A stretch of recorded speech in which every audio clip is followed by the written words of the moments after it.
नमस्कार, मैं Harshita Baghel MP news में आप सभी का स्वागत करती हूं और आज न्यूज़ रूम में बात करेंगे तमाम कुछ बड़ी खबरों के बारे में। मध्य प्रदेश में भ्रष्टाचारियों पर बड़ी कार्रवाई का दौर जारी है। दरअसल नर्मदा झाबुआ बैंक के मैनेजर पर लोकायुक्त पुलिस द्वारा छापेमार कार्रवाई की जा रही है। वहीं आय से अधिक संपत्ति के मामले में हुई इस कार्रवाई में अब तक 1.5 करोड़ से ज्यादा की संपत्ति बरामद की जा चुकी है। लोकायुक्त पुलिस द्वारा बुधवार सुबह छापेमार कार्रवाई की गई है। लोकायुक्त पुलिस की माने तो आय से अधिक संपत्ति होने की शिकायत मिली थी, जिसके बाद मामले की छानबीन में सत्यता की प्रमाणिकता होने के बाद चार टीम इंदौर के मनावर और कुक्षी में भी कार्रवाई की जा रही है। इसके अलावा शहर के मानवता नगर के नर्मदा झाबुआ बैंक के मैनेजर राजा राम शिंदे के घर भी छापेमार कार्रवाई की जा रही है। मनावर में चल रही मुख्य कार्रवाई में अब तक 1.5 करोड़ की संपत्ति बरामद की गई है, जिसमें कार, मकान, दस्तावेज सहित 2 पहिया वाहनों को भी शामिल किया गया है। जानकारी के मुताबिक राजा राम शिंदे इस समय मनावर में पदस्थ हैं। इसके अलावा उनके कुक्षी वाले घर में भी कार्यवाही की जा रही है। राजाराम नर्मदा झाबुआ बैंक में पोस्टिंग क्लर्क के तौर पर पदस्थ थे, जिनमें 2 साल पहले ही पदोन्नत करके उन्हें बैंक मैनेजर बनाया गया था। लोकायुक्त की माने तो राजाराम के खिलाफ बैंक में भ्रष्टाचार की शिकायतें लगातार सामने आ रही थी। वहीं आय से अधिक संपत्ति के मामले में आई शिकायत के बाद इस मामले में प्राथमिक जांच हुई, जहां मामले की सत्यता मापने के बाद यह कार्यवाही की गई। लोकायुक्त की 4 टीम इंदौर सहित मनावर और कुक्षी में भी राजाराम शिंदे के घर पर यह कार्यवाही कर रही है। बताया जा रहा है कि किसान के ऋण माफी योजना में भी नर्मदा झाबुआ बैंक के मैनेजर राजाराम शिंदे ने लाखों का हेरफेर किया है।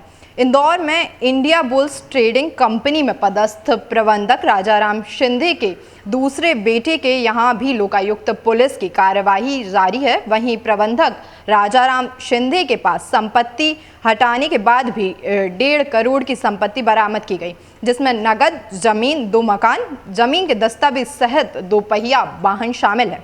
लोकायुक्त की कार्यवाही अभी भी जारी है। लोकायुक्त डीएसपी प्रवीण बघेल का कहना है कि दोनों स्थान पर राजाराम शिंदे के निवास से विस्तृत जानकारी जुटाई जा रही है।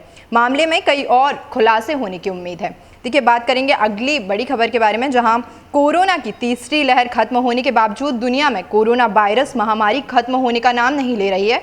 आए दिन कोई ना कोई नए वेरिएंट चिंता बढ़ा रहे हैं। हाल ही में कोरोना वायरस के डेल्टा और ओमिक्रॉन से बने नए वेरिएंट डेल्टा क्रॉन ने टेंशन बढ़ा दी है। इसी बीच मध्य प्रदेश के पूर्व मुख्यमंत्री और कांग्रेस राज्यसभा सांसद दिग्विजय सिंह ने केंद्र सरकार से बड़ी मांग की है। उन्होंने जल्द से जल्द 5 से 11 वर्ष के बच्चों के टीकाकरण को हरी झंडी दिखाने की बात की है।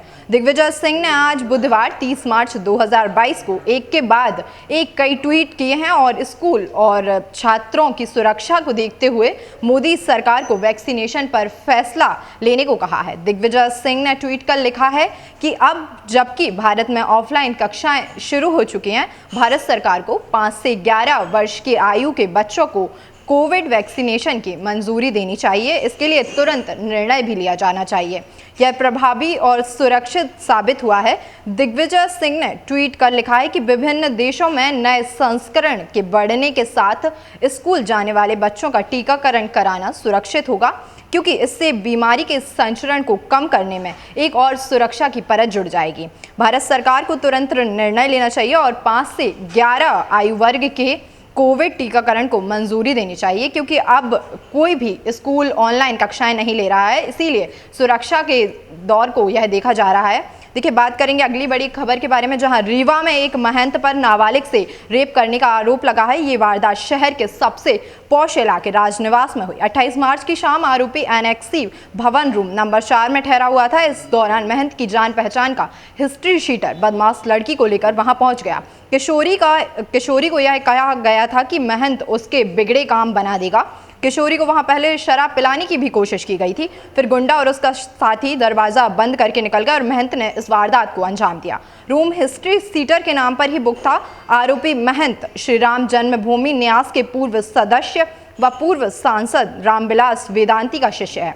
एएसपी शिव कुमार वर्मा के अनुसार सोमवार शाम अकौरी निवासी विनोद पांडे के बुलाने पर किशोरी सतना से रीवा आई थी। किशोरी को झांसा देकर महंत से मिलने सर्किट हाउस लाया गया था। उसे पहले सैनिक स्कूल के पास बुलाया गया, फिर वहां से गाड़ी के जरिए सर्किट हाउस के अंदर लाया गया। नाबालिग को महंत सीताराम उर्फ समर्थ त्रिपाठी से विनोद पांडे ने मिलवाया।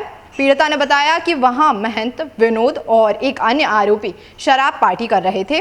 उसे भी शराब पिलाना चाहिए। उसके मना करने पर विनोद और दूसरा शख्स बाहर से रूम बंद करके चले गए। महंत ने गलत काम करने के बाद अपने चेलों से उसे घर छोड़ाने को भी कहा। हिस्ट्री सीटर ने उसे धमकाया कि वह किसी को कुछ ना बताए।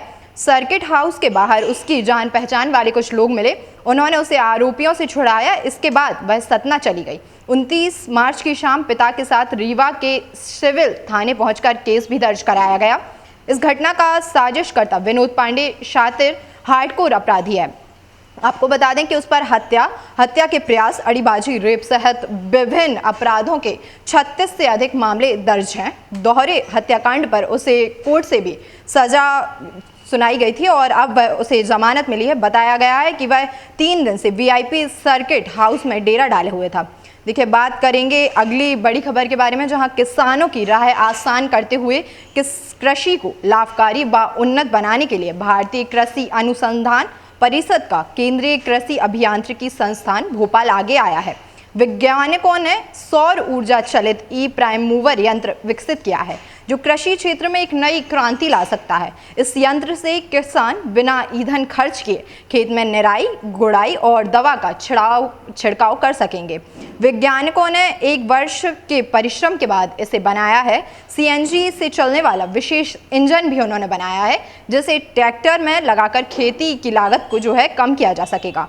सौर ऊर्जा चलित ई प्राइम मूवर के बारे में जानकारी देते हुए विज्ञानियों ने बताया कि यह सौर ऊर्जा से चलित यंत्र है। इस यंत्र से किसान सिर्फ 1 घंटे में 1.25 एकड़ जमीन में दवा का छिड़काव कर सकेंगे। इतनी ही जमीन की जुताई, निराई और गुड़ाई भी 5 घंटे के अंदर जो है की जा सकेगी, जिसमें ईंधन खर्च नहीं होगा। दावा है कि ऐसा यंत्र बाजार में पहली बार आया है। संस्थान के विज्ञानियों ने सीएनजी इंजन भी बनाया है, जिसे ट्रैक्टर में लगवाने के बाद कम खर्च में खेती के काम किए जा सकेंगे। विज्ञानियों ने डीजल इंजन को सीएनजी इंजन में बदला है।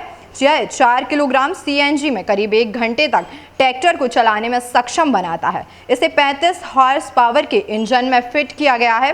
किसान ट्रैक्टर के हॉर्स पावर के हिसाब से सीएनजी इंजन चुन सकते हैं। इसके उपयोग से वातावरण में बढ़ रहे प्रदूषण को भी रोकने में मदद मिलेगी, साथ ही खेती की लागत भी घटेगी। आपको बता दें कि भारतीय कृषि अनुसंधान परिषद के केंद्रीय कृषि अभियांत्रिकी संस्थान ने हमेशा से ही किसानों के हित में कदम उठाए हैं। किसानों के लिए खेती का लाभ व्यवसाय बने, इसके लिए संस्थान द्वारा यह यंत्र विकसित किए गए हैं। उम्मीद है कि सौर ऊर्जा से चलने वाला ई प्राइम मूवर कृषि के क्षेत्र में एक नई क्रांति ला सकता है। देखिए, ऐसी ही खबरों से जुड़े रहने के लिए बने रहिए एमपी न्यूज के साथ। एमपी की नब्ज, एमपी का हाल, मध्य प्रदेश की हर खबर एमपी न्यूज टीवी के साथ। लगातार खबरों के लिए सब्सक्राइब करें हमारा YouTube channel MP news TV. Latest updates के लिए बेल आइकन दबाना जरा भी न भूलें।